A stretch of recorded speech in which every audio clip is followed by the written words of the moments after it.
Hey everyone, welcome back to another video. And this video would be on FEG token, wherein we would discuss a few Twitter posts and the recent update regarding the addition of three new blockchains to the FEG ecosystem and how that would impact or probably give more importance to the FEG token or more options, I would say, to the FEG token altogether. Now, having said that, this is Mr. Aslan. Crypto education is my passion, and I'm not a financial advisor. This is not financial advice. Please do your own research before you get into any token out there in the crypto space. Having said that, let's quickly jump onto the video, guys. If you look at the chart right now in front of your screen, you see that FEG has been pumping and there is some price action happening right now. I'll get down to what my views are in the price towards the end of the video, and as of now I see that it's pretty good to observe that the price has increased after a lot long term of consolidation. Good to see these price actions. And what are these catalysts that are driving? Many catalysts, guys, many catalysts. So we'll go through one by one as quickly as possible.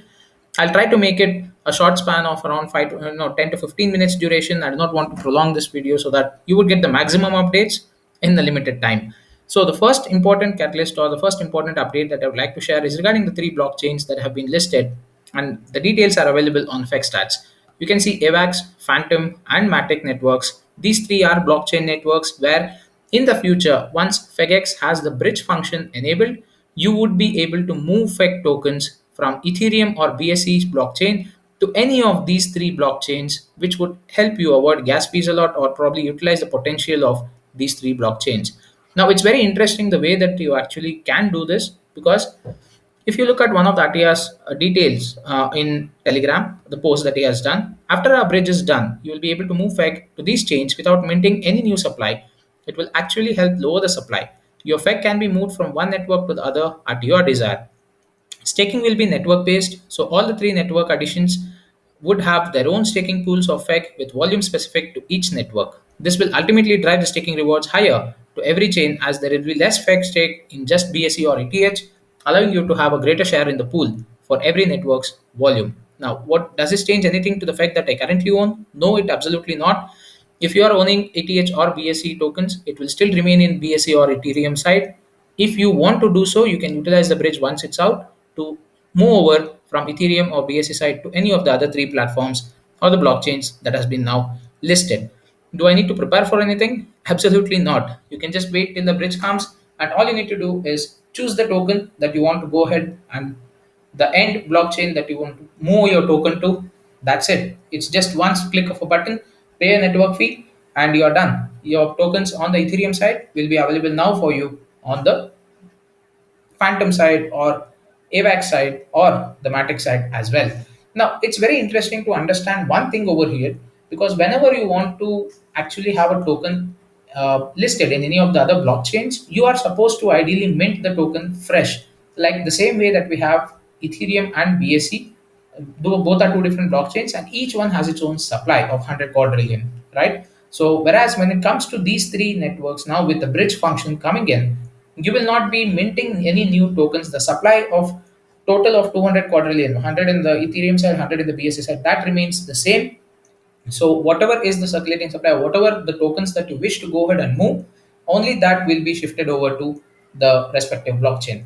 Let me tell you, the potential of this in terms of rewards is quite huge, because if you look at it, the current reward staking pool is somewhere around uh, 1 or 1.2 quadrillion side. So that's the staking pool for BSC, right? I'm speaking of BSC. Ethereum side, since I do not own Ethereum tokens, I do not have any idea. But if anyone knows, please do let me know in the comment section below, guys. Now, what happens here is that once we get the option of moving over to Phantom or Matic network, those are actually advantages for us because the gas fees are very low, especially Matic network. It's very low, and comparatively, what would happen is this 1 quadrillion stake volume eventually move over to say around 500 trillion. If assume 500 trillion tokens which are staked right now in the BSC side moves over to the Matic side. So here the staking rewards will again be split, and what does it lead to? Increased number of rewards, because the distribution number will be different now. That's really nice to see, and that's a really nice concept which I love. And the best part about FEG is they plan things in a very technical manner but execute it in a very simple UI interface. I love the way that they actually are functioning, guys. Now, quickly going through another post from FEGROX, he says smart DeFi test by on the Phantom versus Spooky Swap, the official Phantom Swap. Did we just beat them at their own chain by three times? Now, if you just look at these two screenshots, what it ideally says is the right side of the screenshot, I mean, my right side says that the charge or transaction fee is around $0.17, whereas if you look at the left side, it is around $0.05. This is on the actual spooky swap, which is on the phantom swap, the official phantom swap that you have, and this is on the smart DeFi buy that has happened for phantom. Once you have the swap function enabled here and once you have the buy function enabled here on the smart DeFi platform, look at the gas difference. It's That's what he says by three times. So it's 0.05 here and 0.17 here, almost more than three times, in fact, right? So that's the power of smart DeFi, guys. And let me tell you, it's very, very in the nascent stages. If you look at some of the tweets, otherwise, done by the FEG group, it's hardly 30% of the entire DeFi smart DeFi space that they have actually touched, right? So even with so many products that they have come out with, it's only 30% that they have actually looked into. So there is a huge potential, and it's all about getting this adoption in place. Once people are getting adopted to the smart DeFi, trust me, your volume will be nowhere near what we are seeing right now. Now, one more post from Fagrox again. He says that I had a vision about 24 hours ago. It reminded me that I had an older tech that was way ahead of its time and that I could use it fully to rebuild the swap inside Smart DeFi. It's 100% rebuilt. Not just that, here's some amazing facts. What does he say? It does not act like any other DEX or decentralized exchange that you've ever used. Blockchain sends trades in DEX to the DEX or exchanges, decentralized exchanges in blocks. In those blocks, snipers, for front runners, and manipulators, these are the bots that ideally get the first and force you to pay more, stealing your money. That's your gas fees, guys. So they will front run the transaction, so your gas fees will be higher, so that your transaction should pass through. So now this is over, is what he says. He says since trades come in blocks, why not process them in the same way? So what has he done? The swap will now bond your trades to a few others and absorb any harm you could have had. So your trade bond to the front runners and then get the share price, making it a fair game. There are few more amazing things, but this is huge on top of the fact that gas is amazing. Think about it. Why process swaps one by one when the blockchain doesn't do it? To simply put it in simple words, instead of having transactions done one by one in a ledger based system, the verification would happen now in terms of blocks altogether. All right. So, having said that, what will this do is, especially when you have front runner bots or sandwich bots, what happens? You have a transaction set at 10 GUI. There will be a bot that sets the transaction one at 9 GUI and the other at 11 GUI for a lower value of Ethereum. Only with the gas prices, they play around and they get the transaction done, so that you will have to pay a higher gas fee to get your transaction flow through. Now your transaction will get stuck, so you're forced to pay a higher gas fee to get that through, guys. Now what this does is ensuring that you bond with those front runner bots. Now the gas fees, if it sets at 11, then your transaction will also be part of the same front runner bots transaction. So it goes out as a block instead of a single transaction altogether. So what has happened here, that 11 GUI that you are actually paying is split between these two transactions. So each one gets somewhere around 5.5 GUI. That's your gas fee. That's really amazing. And trust me, I'll research a little more on this and probably come out with a detailed video on what this does and what are the main advantages of it.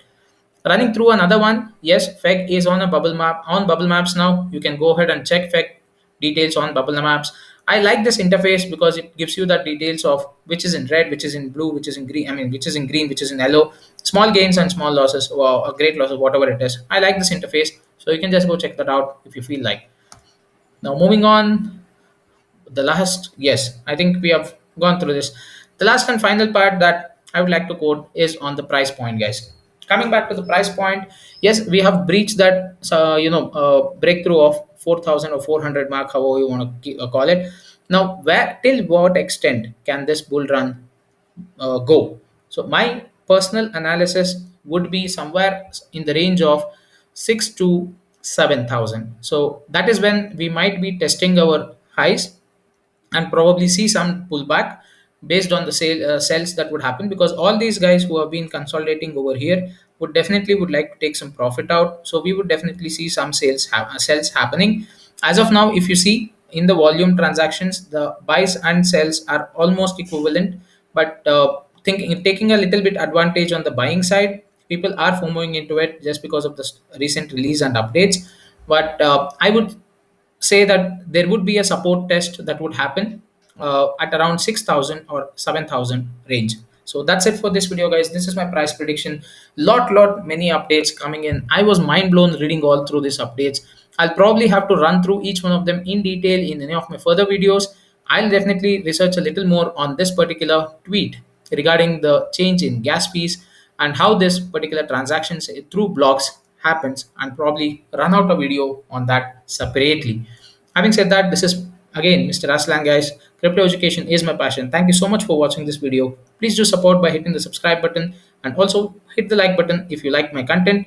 And thank you so much for all your support and love that you have been showing me all these days. It's been almost 1.5 months since I started my channel. And I'm already up by around 400 subscribers, close to 400 subscribers. Really appreciate all the love and support that everyone of you who is watching this video has shown to me.